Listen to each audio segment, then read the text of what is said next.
This Week in Politics on KSFY. Good evening, everyone. I'm Brian Allen. Thank you very much for being with us on this Sunday night. Coming up here. Madam President, last week we learned that the economy grew at a rate of 3.1% from the fourth quarter of 2017 to the fourth quarter of 2018. South Dakota Senator John Thune takes to the floor of the U.S. Senate, touting Republican economic successes while warning about what he says are Democratic plans that would dismantle that progress. But first here tonight, presidential candidate Julian Castro.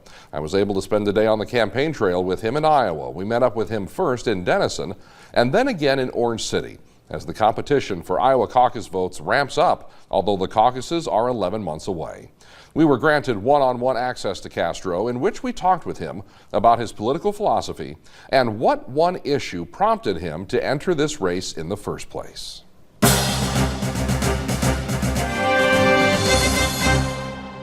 The road to the Iowa caucus means spending a lot of time on the road, visiting cities big and small, and talking with people in all sorts of places.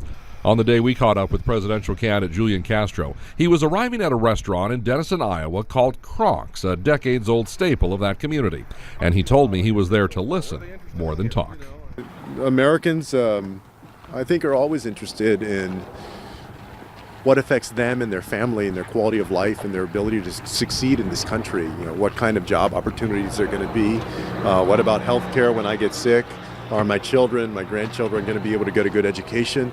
And here in Iowa, you know, you also have the concerns of people that have dedicated their lives to farming. And I look forward to talking to people and getting their ideas, listening to them, and also talking to them about my vision for the future of the country. Once inside, Castro held an intimate gathering. A handful of voters and local party loyalists sat with him, taking the opportunity to bend his ear and hopefully help shape his Iowa campaign. Their concerns ranging from workforce development. And why are they having such a hard time with finding the workers? To what one voter called the increasing wealth gap between the rich and the poor, an idea that immediately elicited a reaction from Castro. I do think that the wealthy should pay more. They should pay their fair share. Same thing with corporations. Y'all may have seen the other day that Amazon didn't pay any federal tax, even though they're making billions and billions of dollars a year. And they were being offered $3 billion of an incentive package in New York to go move their second headquarters over there. It's ridiculous. This section of western Iowa is represented by Congressman Steve King, who in the past has made comments about Latinos that many have found offensive. But many Iowa communities are seeing emerging Latino communities. Denison is no exception. And Julian Castro tells me that during his Iowa caucus campaign, he anticipates having to talk a lot about Steve King and his previously voiced views on Hispanics and other cultures, and how Castro believes King's views intersect with the views of President Trump. I don't believe Representative King's views reflect Iowans.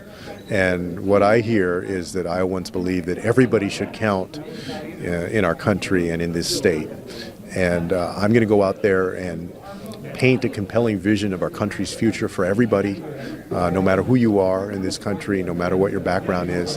Yeah, I do think that the Latino community is going to find special meaning in my candidacy because a lot of them do feel attacked these days by the Trump administration.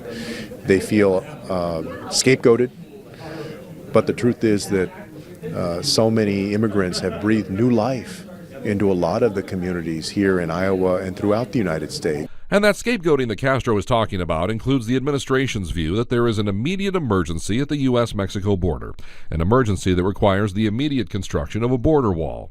Castro tells me there is a way to improve U.S. immigration policy without diminishing an entire class of people. We can find a way to both have good border security, which we're always going to need, but also to treat people who are here, who have otherwise been law-abiding, compassionately and humanely, and allow them to provide for their family. And it was at this stage of the interview that I asked Castro how he would campaign in Iowa. Iowa caucus voters are notoriously stingy but loyal. They won't vote for a caucus candidate unless they really believe in their message.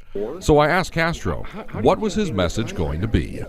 I've always believed that the number one thing that you have to do in politics is tell people what you're going to do for them and for their family if you get elected. So I want to give people something to believe in, to stand for, not just something to stand against. I believe that we should be the smartest, the healthiest, the fairest, and the most prosperous nation on earth in the 21st century. And I'm going to go out there and tell families how I would make that happen for them. I'm going to focus on that. I was able to talk with an Iowa voter, Peter Leo, who says he's interested in Castro, but in no way committed to him. Leo says the candidate who gets his vote will be the one who leads with a sense of optimism and respect. America really is this true melting pot that I learned about in school, and not a place where, everybody's got to hang on to everything they have as tightly as they can because someone's coming to take it. That's not the country I grew up in. But Leo says it's not just candidate likability that he is considering. He also wants to back a candidate that he believes will truly be able to lead and get something done in Washington. I asked him for an example, and he told me he is looking for a presidential candidate who will back changes to legislative rules in Congress that he says would go a long way in breaking the gridlock that exists there now. I ask every candidate a question about campaign finance reform, redistricting reform, if they don't mention it in their stump speech. But then the big one also is, filibuster reform. Are they willing to look at making the United States Senate a, simple majority institution like it was designed to be, rather than, pledging fealty to, a rule that can be rewritten with a snap of the fingers?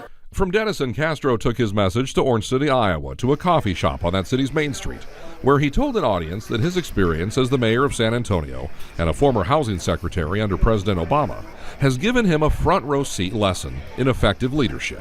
What I think we need a president that makes decisions, whether it's about trade or it's about our engagement in Syria or it's about the border.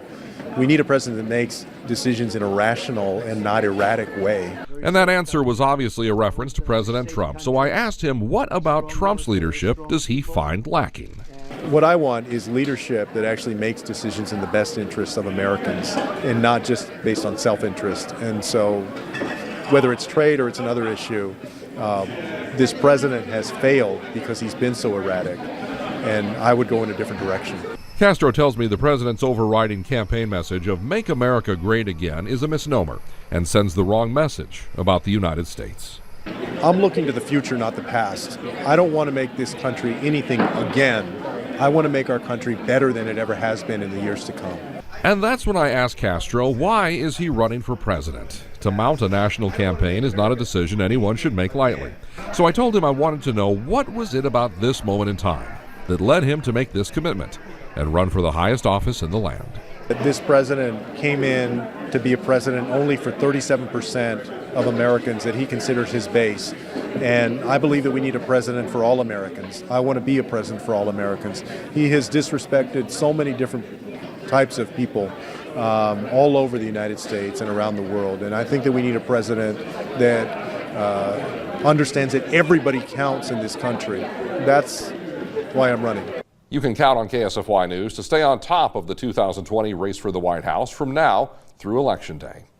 When we come back on This Week in Politics, South Dakota Senator John Thune and his strong words on the Senate floor about economic success and what he says could derail it. We'll be right back here on KSFY.